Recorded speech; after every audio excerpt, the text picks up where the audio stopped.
Have you ever noticed that some of your friends seem to earn more every year, yet somehow they always worry about money? Meanwhile, another earns a completely average salary, yet somehow, year after year, she becomes more comfortable. She has savings. She travels 3 times a year. She sleeps peacefully, knowing she's covered if life throws her a curveball. The difference between women who always struggle with money and women who become comfortable lies in the small habits they repeat every single day, because long before money disappears from your bank account, it disappears from your daily decisions. Today we're uncovering 6 sneaky money habits that quietly keep women stuck in the exact same financial situation year after year. Some of them are so common that you probably do them without even realizing it, and once you notice them, you'll never look at your spending the same way again. Let's get into it.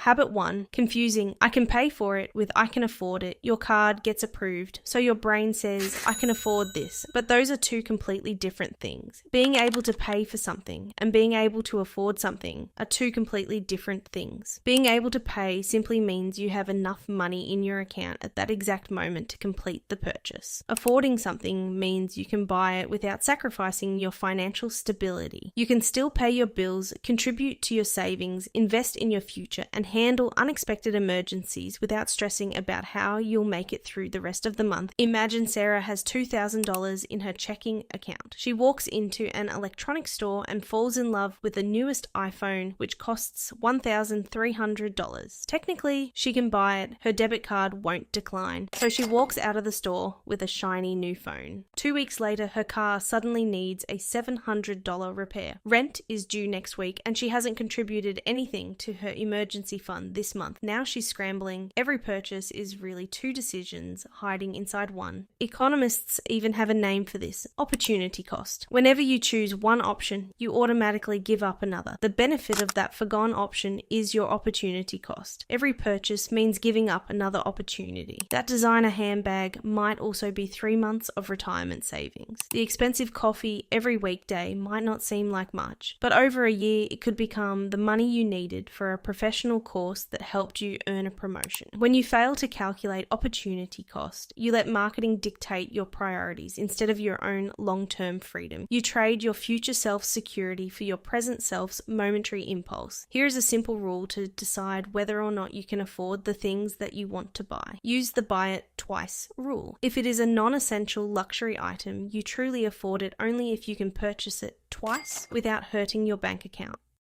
Habit 2, keeping up with the Joneses. We buy things we don't need with money we don't have to impress people we don't like. Living this way is one of the fastest paths to financial ruin. It sounds extreme, but for many people, this is their reality. They spend their earnings to pay for yesterday's purchases instead of building tomorrow's freedom. Today, I am going to help you understand why keeping up with the Joneses has more to do with deep-wired human psychology instead of the materialistic things you buy yourself. Psychologist Leon Festinger proposed that humans have an innate drive to evaluate themselves by comparing themselves to others, especially when there's no objective measure of how well am I doing. Money and possessions become a stand-in metric because they're visible and easy to compare, unlike, say, someone's mental health, marriage, or debt level, which are invisible. Consumption becomes a shortcut for signaling status because it's fast and visible. A new car or luxury bag screams, "I've made it," without needing to explain anything. But once you get the thing that made you feel caught up, the satisfaction fades quickly and the comparison resets to a new target. This is why the cycle repeats endlessly rather than ever reaching a finish line. The product itself isn't what you're really chasing. You're chasing the feeling that buying it will make you more confident, more successful, or more worthy. Once you name it as a psychological need rather than a shopping need, it becomes much easier to interrupt because you can meet that underlying psychological need of belonging, respect, and feeling enough in ways that don't hurt your finances.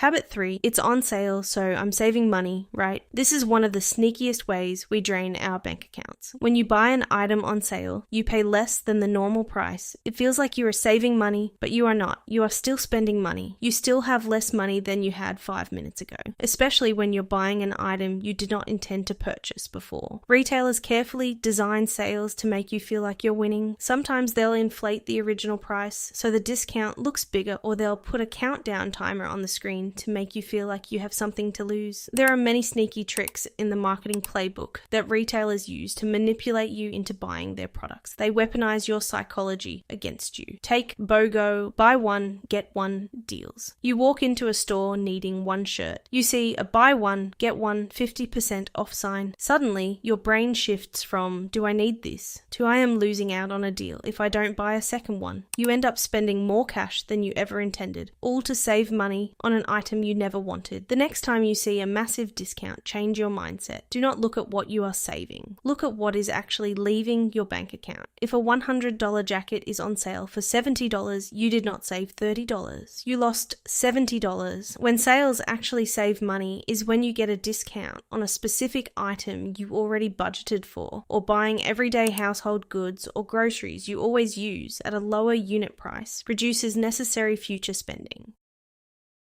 Habit 4, not regularly checking your account. If you're afraid to check your balance, check your balance. Being afraid of doing your finances is actually so common that psychologists came up with a term, financial avoidance. Financial avoidance is when a person is so anxious about their financial well-being that they stop thinking completely about it. Financial avoidance can look like not checking your bank balance, changing the subject, or refusing to discuss money with a partner or family member. Financial avoidance makes one feel secure because they refuse to acknowledge the reality. This might be the comfortable option at the moment, but when you keep avoiding your bank balance, the problem will only compound until it hits you later in life. So, girls, if you're afraid to check your balance, check your balance. Habit 5, choosing the wrong partner in life. Okay guys, this is not something that many financial experts talk about, but I think this is the most important financial decision you will ever make in your life. Your partner sets the tone of your finances. You can be the most disciplined saver on earth and earn a six-figures salary, but if you marry someone who secretly runs up debt or who controls every dollar you touch, none of that matters. Let's talk about what this actually looks like, because it's rarely as obvious as, he stole my money. 1. Financial infidelity. This is when a partner hides purchases, secret credit cards, or debt from you. 2. Financial control. This is a more serious pattern, and it's actually recognized as a form of abuse. It looks like one partner controlling all access to money, putting the other on a strict allowance, demanding receipts for every purchase, or making the other person justify basic spending like groceries or gas. 3. Sabotage. A partner running up debt in your name, forcing you to quit your job for the family, or draining a shared account without telling you. Here's the pattern across all of it. Money stops being a tool and starts being a leash, and the scary part is, it rarely announces itself early. It shows up slowly, and by the time you notice, you don't have your name on anything. So before you build a life with someone, watch how they talk about money. Do they hide things? Do they get cagey about their debt? Do they respect your financial independence? Or do they slowly try to erase it? Girls, be careful. Habit 6, impulsive spending.